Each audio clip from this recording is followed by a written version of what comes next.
Welcome to SCOTUScast, a project of the Federalist Society for Law and Public Policy Studies.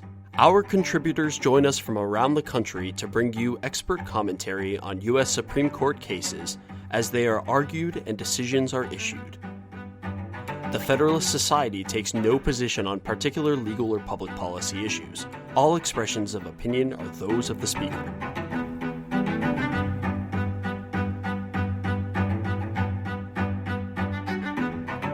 Thank you for joining us for this post-argument episode of SCOTUScast, Punitive Damages, Seaworthiness, and the Jones Act edition. I'm your host, Bridget Flaherty.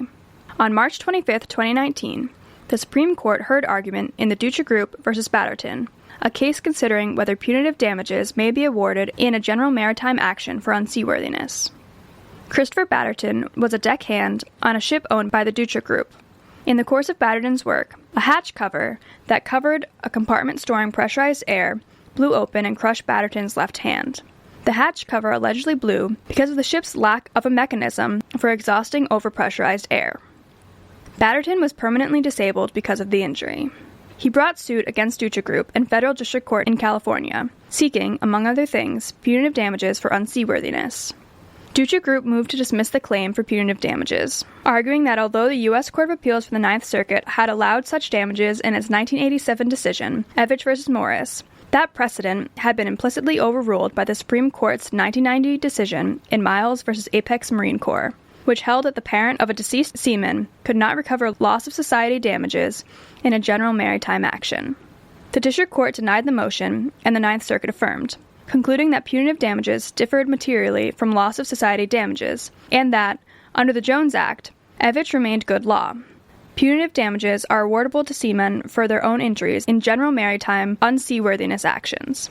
That ruling, however, put the Ninth Circuit in direct conflict with a contrary ruling by the U.S. Court of Appeals for the Fifth Circuit on the same issue, and the Supreme Court subsequently granted certiorari to address whether punitive damages may be awarded to a Jones Act seaman in a personal injury suit alleging a breach of the general maritime duty to provide a seaworthy vessel. And now, to discuss the case, we have Daryl Josfer, Senior Vice President and Chief Counsel for Appellate Litigation at the U.S. Chamber Litigation Center.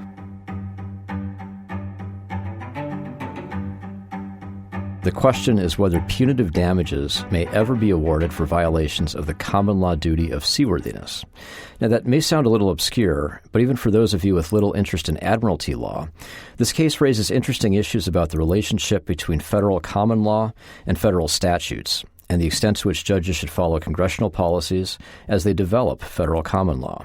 Now, by way of a quick disclaimer, the Chamber Litigation Center has supported the petitioner Dutra Group in this case. So if I have any bias in this presentation, it will run in that direction, but I think I'll be giving you a straight-up explanation of where matters stand. Now, Seth Waxman argued the case for petitioner the Dutra Group, which had been found liable for unseaworthiness due to a defective hatch on one of its ships. Dutra's basic argument is that the Jones Act does not permit punitive damages, so the common law duty of seaworthiness should not either. And Mr. Waxman relied heavily on the Supreme Court's decision in Miles against Apex Marine Corporation, which had held that the scope of permissible compensatory damages for unseaworthiness should not exceed the damages available under the Jones Act, because judges expounding on the common law should respect Congress's policy choices. Justice Sotomayor then jumped in to say, well, the Jones Act says that it supplements common law, so how can it take remedies away? Mr. Waxman's response was that the Jones Act and this particular duty at issue here, the common law duty of unseaworthiness, provide alternative causes of action for the exact same injury. And in that circumstance, common law courts should respect Congress's choice of remedies.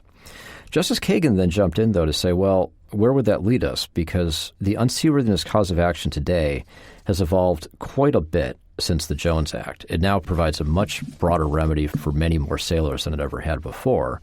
And she says, so if the Jones Act took over the field, as you suggested, Mr. Waxman, how is it possible this cause of action could have changed so much? Her basic point being, when does the Jones Act allow courts to continue developing the common law, and when does it tell them to stop? Mr. Waxman's answer was to quote directly from Miles itself, when he said that, quote, in this era, Miles was a relatively modern decision, an admiralty court should look primarily to these legislative enactments for policy guidance. We may supplement these statutory remedies where doing so would achieve the uniform vindication of such policies, consistent with our constitutional mandate, but we must also keep strictly within the limits imposed by Congress. Mr. Waxman was then questioned about Atlantic Sounding Company against Townsend, which is the other crucial Supreme Court decision in this case, that held by a 5-4 vote with Justice Thomas writing that punitive damages are available for breaches of a different maritime duty, which is called the duty of maintenance and cure. Now, that duty, which traces back to the 13th century, requires the operator of a ship to care for injured sailors for the length of the voyage, regardless of the nature or cause of the injury. The basic point is that if I'm injured at sea for any reason, I can't get off the ship to fend for myself, so I'm entitled to medical care, food, and pay until the voyage ends. Now, Mr. Waxman distinguished Townsend, which again allowed punitive damages, on two main grounds. He said that first, while seaworthiness and the Jones Act cover the same injury, maintenance and cure is different, as it imposes strict liability during the voyage, and only during the voyage. And second, he argued that although punitive damages were awarded at common law for breach of the duty of maintenance and cure, they were never awarded in traditional common law for unseaworthiness, which the second of those being an especially key point. So Justice Kagan picked up by asking whether the reason the punitive damages had not been awarded at common law for unseaworthiness is just that it didn't come up, because who would take deliberate actions to sink their own ships, as she asked. That touched off an interesting series of questions by Justice Alito, who responded that, well, the owner would normally not be on the ship, so the owner could do a cost-benefit analysis that making the ship safer wasn't worth the cost. And Justice Alito then asked how that cost-benefit analysis generally would have come out in the 19th century, to which Mr. Waxman responded that he had not been alive back then. Turning then to the argument for the respondent, Christopher Batterton, that was done by David Frederick, and he had a rough reception. Although Townsend is undoubtedly supportive of their position, and he started off with Townsend, Justice Sotomayor immediately pointed out that although punitive damages have been awarded in common law for maintenance and cure, it's not clear they were ever awarded for unseaworthiness, which is what's at issue here. Justice Ginsburg then jumped in again and got David Frederick to acknowledge that evidence of punitives ever being awarded at common law for seaworthiness was, quote, slim, in her words. But Mr. Frederick responded that under Townsend, the dispositive point was that punitive damages had generally been available in maritime actions, generally speaking, before the Jones Act, and it didn't matter whether there was evidence that they'd ever been awarded for any particular type of maritime claim. The Chief Justice then suggested, though, that violations of the duty of maintenance and cure are probably far more egregious than seaworthiness in general, because an injured sailor can't fend for himself, not being cared for, sounds far more egregious than what the Chief thought a typical seaworthiness case would entail, such as a broken hatch like this one. To which David Frederick responded that, look, you're never going to have punitive damages in any case unless the facts of that case are in fact egregious, and when they are, punitives should be awarded for deterrent purposes. Justice Kavanaugh raised an interesting point, to me at least, when he said that there was an impressive array of amicus briefs explaining that imposing punitive damages would cause grave harm to the maritime industry. And what did Mr. Frederick think of that? And Mr. Frederick's response was that, in his view, the amicus briefs relied on theory and were unsupported. The reason I mention that is only that the Justice is asking question about amicus briefs is something that seems to be happening with much greater frequency in recent years than it had. So it seems that at least at oral argument, this is just one of many recent examples of the court taking an interest in amicus briefs that I don't know that it did several years ago or even farther back than that. Now, I'll conclude with the question from Justice Alito because it's perhaps the key question.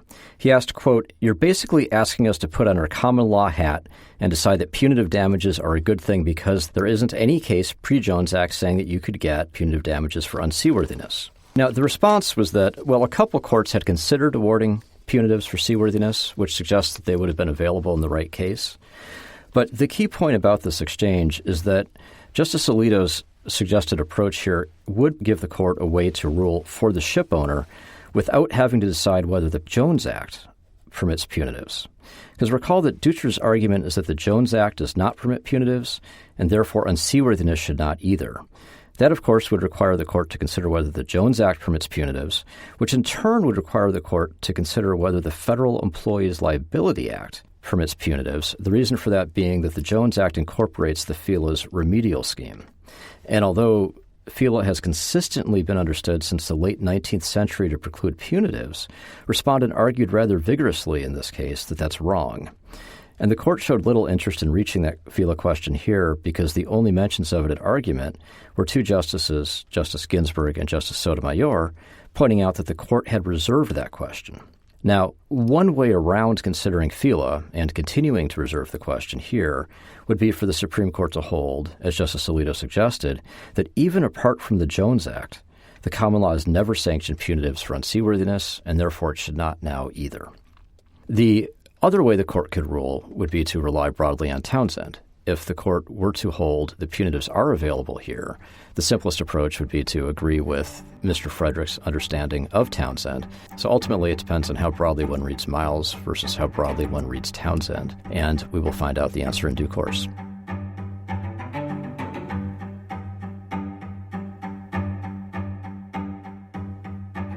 Thank you for listening to this episode of SCOTUScast.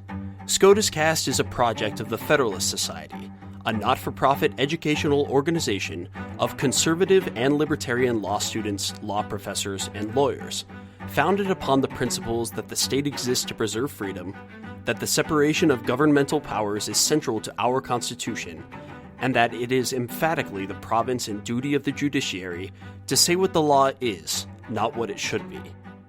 Don't forget to subscribe to our podcast series, including SCOTUScast and Practice Group podcasts, on iTunes or Google Play. For an archive of past podcasts, as well as audio and video of past Federalist Society events, please visit our website at fedsoc.org/multimedia.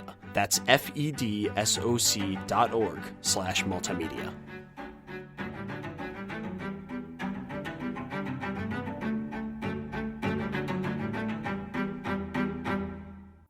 This has been a FedSoc audio production.